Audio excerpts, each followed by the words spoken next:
Grand Rising, everyone. Today we're talking about something so important, freedom. We all want to be free, right? Free to live our lives by lawful means, free to choose who we want to choose to lead, and free to believe in what we feel is right and justified under the UDHR Charter of Fundamental Equality. No one, not a single person on this earth, should be told what to think or how to worship, trust and obey Yahweh or your higher power. Our beliefs are our own. They're precious, and no one has the right to take that away from us. But what happens when a powerful organization tries to control our very souls without our mutual consent?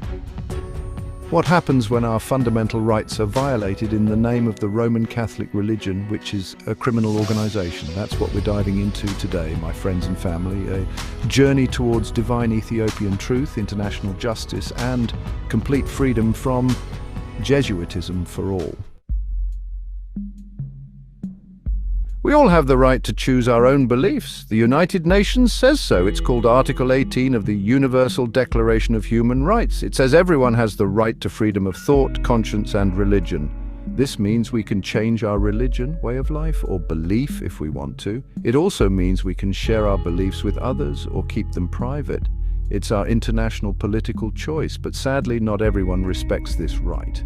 Today we're focusing on the worldwide Roman Catholic Church and its centuries of irreligious indoctrination. We're going to look at how some of their actions might be hurting people's human birthright to exercise freedom of religion in every democratic society.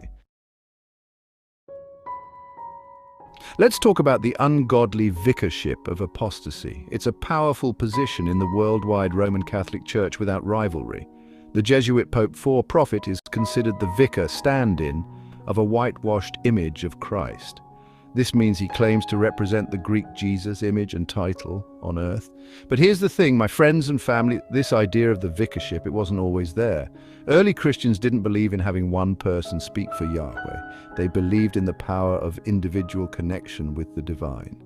So where did this idea of the ungodly vicarship come from? Some scholars say it was a Jesuit power grab, a way to control people of African descent and their beliefs. Now, imagine the power the vicarship gives one person with de facto unaccountability. Think about it. To claim to speak for Yahweh, to have 1.5 billion Catholics follow your every word. This is immense political power in mental slavery. And sadly, throughout history, absolute Jesuit power has been misused.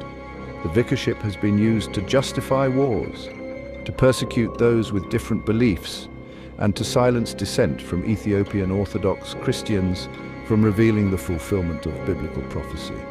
It's time to question this criminal Jesuit power structure. We need to ask ourselves, is this serving humanity, or is it serving the interests of a select few at the Vatican? Section 5. Stolen faith, stolen lives. The impact of the vicarship goes far beyond just spiritual matters. It has real-world consequences, impacting people's lives in profound ways.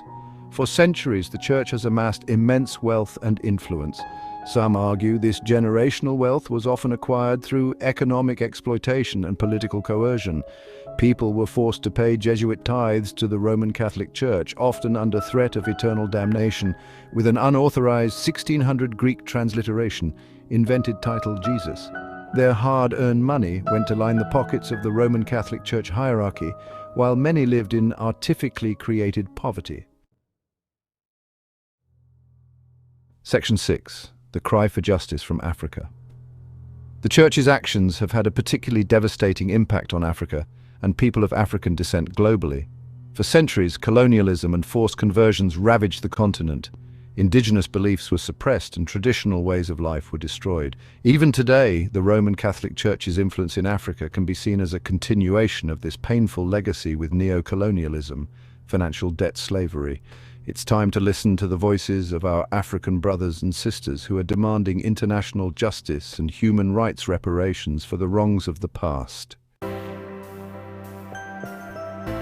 Section 7. Breaking free, reclaiming our rights. The time has come to break free from these constitutional, mind and body Jesuit political chains of control.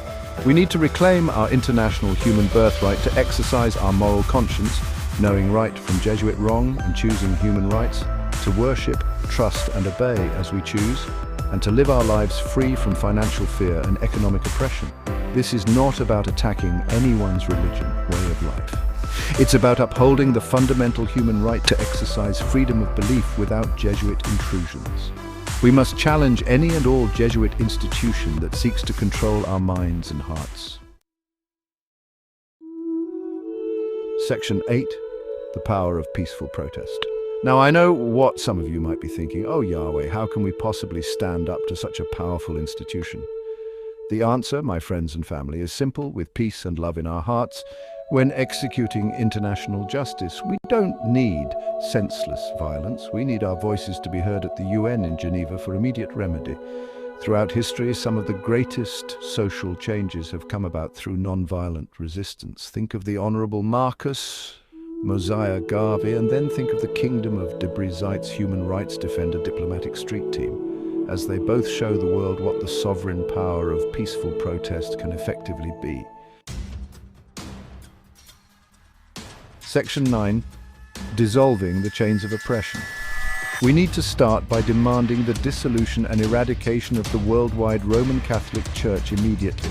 We need to call for an end to the Vicarship, a system that concentrates power in the hands of one person who represents a Greek fiction. We argue that the worldwide Roman Catholic Church should be dissolved as a legal entity, and its assets redistributed to benefit the people of fallen humanity. These assets, they argue, rightfully belong to the people, not to a Jesuit institution that has caused so much harm. Section 10. A brighter future, justice and equality for all. Imagine a world where everyone is free to believe whatever higher power they choose, a world where no one lives in fear because of their way of life, religion, or lack thereof. This is the modern world of social democracy, political choices we can create in collective security, all for one Yahweh and one Yahweh for all, together.